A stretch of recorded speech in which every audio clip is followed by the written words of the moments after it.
Hello my friend, Revan619 here, and if you found this video it's because you're looking for a guide. If you're looking for a guide, you're here for sword, you're looking for this guide that is the sword guide, this is the sword guide. You're probably here because you're pretty unimaginative, you're like, playing a new medieval game, what am I going to use? Sword! Well, here it is, here's sword. Sword is a very good weapon in this game actually. It is a good middle of the road, solid weapon. And yeah, you've got two options with tank, pretty obvious, or DPS. Again, middle of the road for both. It's actually really good for blocking, and it has some really good blocking abilities for it, but it also has some pretty nice attacking abilities. Now, it might be going a long way around of saying it is the bulk standard weapon in every fantasy game, what more do you want from me? But I'm going to sort of teach you some ideas what you're going to be wanting to do with it. Now, before you make any build in this game, you're going to want to look at the abilities and what abilities you want them to do for you. But before you start going through all of them, you're going to work out which of the two ultimates that you're going to be working towards. So Sword has two potentials. First one is leadership. Whilst holding a sword, all group members' damage is increased by 10%. That means if you're in a party of 5, all 5 of you get 10% just for you holding a sword. This is something I'd like to test, because if I'm a group with a man in Brightwood and I'm in Windswood, if I walk out of the town, he's just like, I have a sword. Do I get a 10% buff now that I'm in a completely different town, in a completely different section of the map? That's how voice comms work. Why not? I'm going to have to test that on launch, but I'm not going to say it works like that. But for now, anyone in your 5-man group gets 10% damage buff. Incredibly useful for wars. But then on the flip side, so this is the PvP side. On the PvE side, we have defensive formation, which is, whilst blocking, reduce damage to all allies within a 2-meter radius, which means you tank up, everyone gets a 30%, reduction to damage. That's not like 30% more armor. That is just a straight 30% less damage. That's fantastic. Like, if you're pushing on point or fighting on point, and everyone in 2 meters is getting that's going to do a lot of work.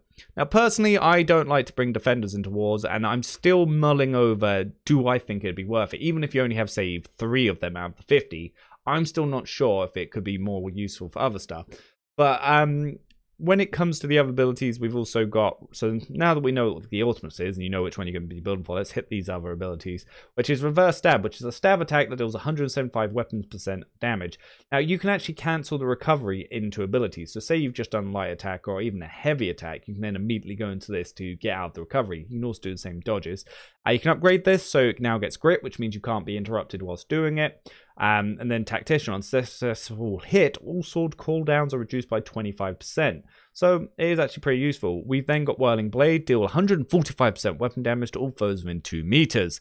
It upgrades to Whirling Blade causes 5% rend, so this reduces their armor by 5%. So it's not as good as your 30% DR, but weakens their armor. It can be useful, but a lot of people are going in light armor with the new stamina changes for open beta. That hangs around. This might not be as useful as you might think. Whirling Blade also reduces cooldowns of ability by 10% for each enemy hit. So because it's an AoE, because you hit everyone within 2 meters, which is the same distance as defensive formation, which you can visually see. So once you know what that looks like, you can tell that this has got quite a nice range to it, because yeah, 2 meters in a circle around you, pretty good. The next one is Leaping Strike. You leap 6 meters and deal 135% weapon damage. It can be upgraded to, if you hit a foe below 30% health, you deal 50% more damage. The last one, which is what makes this so good, is Cowardly Punishment, which is, if a Leaping Strike hits a target in the back, cause a slow for 8 seconds. You don't need to be chasing someone to use this, but it is a very good useful ability.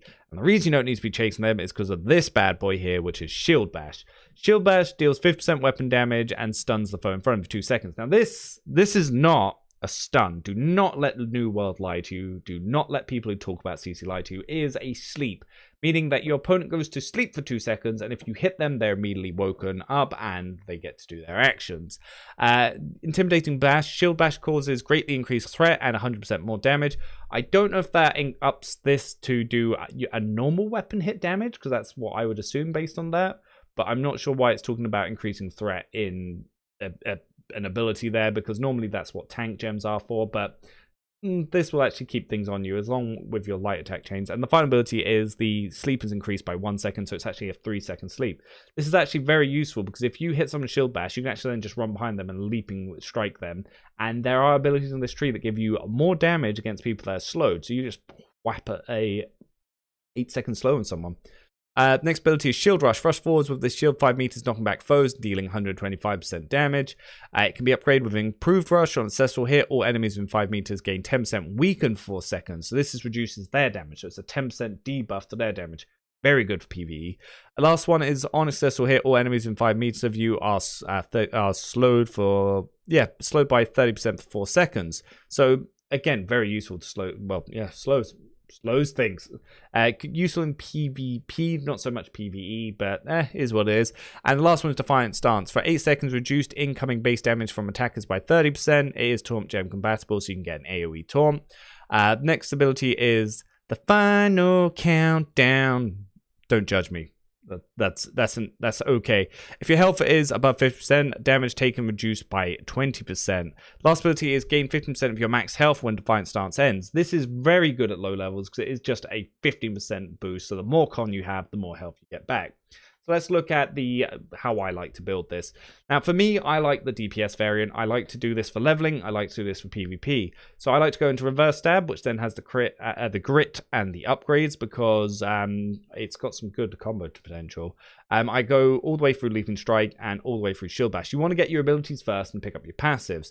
Now, some of the passives you're going to pick up along the way is Empowered Stab. On heavy attack, attacks all of them get 30% in power for 5 seconds. So that's just increased damage. I take Achilles Heel, which is the final attack in your lighter chain, causes a 20% slow for 2 seconds. Now, you get slows by hitting someone in the back with Cowardly Punishment. You get slows on your third attack, which is an AoE spin. The reason we take this is for Opportunist, which is deal 10% more damage to slowed foes.